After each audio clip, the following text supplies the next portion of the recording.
So I dug out the old Kiss Alive vinyl. This is original 19, I guess first issue, 1975, I believe. Got the red magic marker out there, Kiss #1. Age of 9 perhaps, and a little more down there. Couldn't help myself. So the story is my sister, older sister, got this album for Christmas. I guess she was probably 13, I was 9. Never heard of Kiss. Never heard any of their music at that point. And, but anyway, my eye caught this album cover under the tree.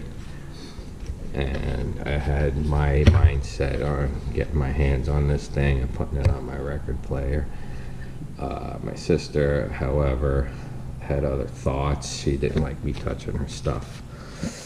One day I came home from school, took this out of her room, and I don't know, I went to side 4, and Rock Bottom is the first song I heard, and I was just like hooked. Hook, line, and sinker. The only thing I could say is at that time I used to read the New York Daily News, and I would always start at the back because that was where the sports were. That's all I was interested in at 9. Anyway, this album's pretty toasty. It is original 1976 Casablanca, the old label. Very cool. Side 1, 2.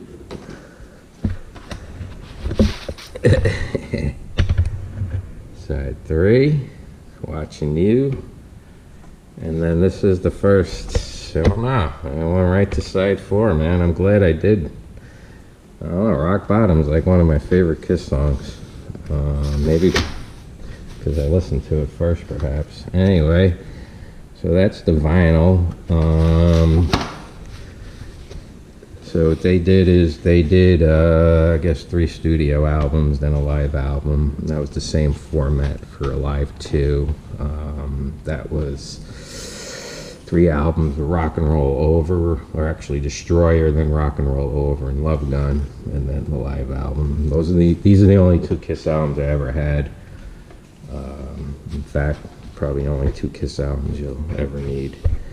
And I always got a kick out of these. I don't know if you could see that, but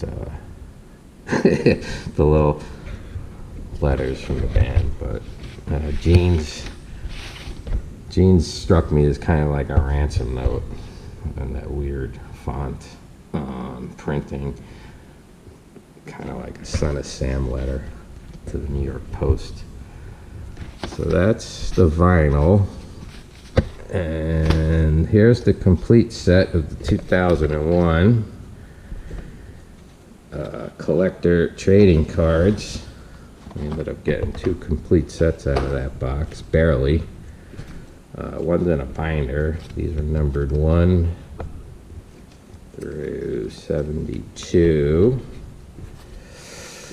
And very cool cards. Just the photography is really good. I don't know how that's coming through on the camera, but it kind of flashed through. There's Ace. Wall.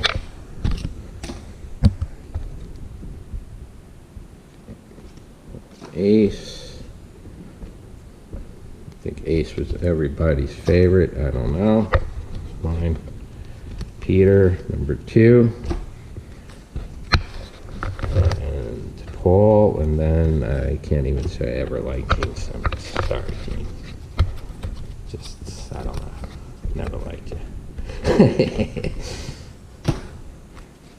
He did okay. He did okay for himself without my support. So anyway, we'll kind of motor through here. See if anything pops out. Ace. It's Cool picture there, Peter. And yeah, so, you know, you get the idea. Kind of, there's one. I hired some photographer, Costello, I believe, to take pictures of them in New York City. That's a cool picture. There's, like, I guess, getting to 76 Destroyer tour with the Armor.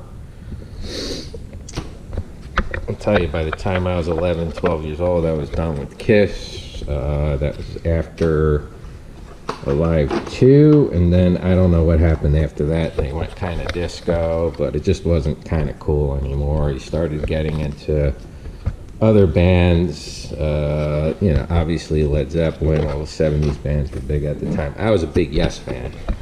I have a lot of Yes vinyl.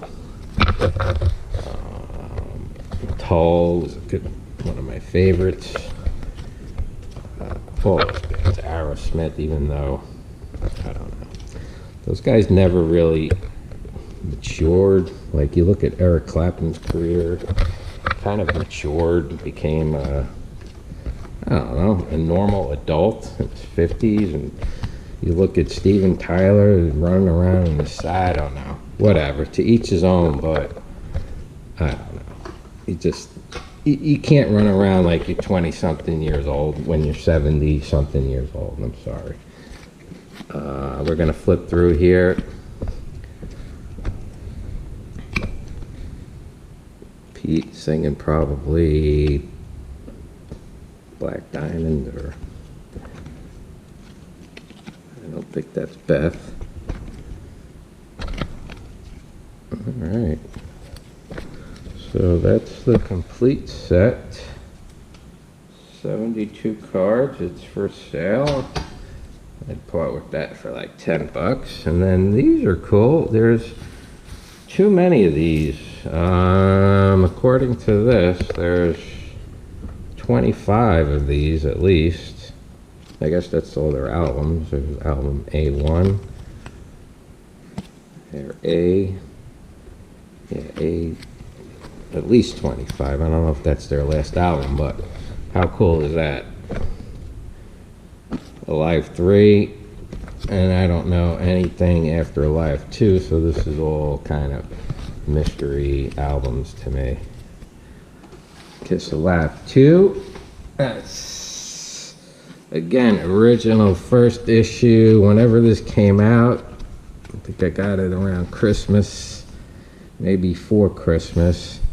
And they were just getting a little too big, a little too silly, a little too commercialized, and then they went disco, and then I don't know, you know, Gene obviously became a complete total asshole to Peter Criss and Ace Frehley, who were just kind of cool dudes who were about the music. Whatever, you know. And that's when it ended for me and Kiss. Cool album though, good album. Hardly any of it's live, I understand. They did a lot of after production in the studio, you know, redos basically. But trying to look here, Making Love's a great song.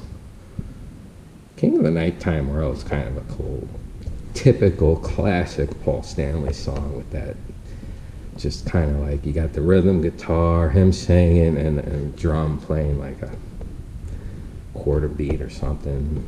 Just cool tune, man. I Stole Your Love's a good one. I Want You's a good one. Hard Luck Woman's a great song. I don't know, I understand they hardly ever play that live.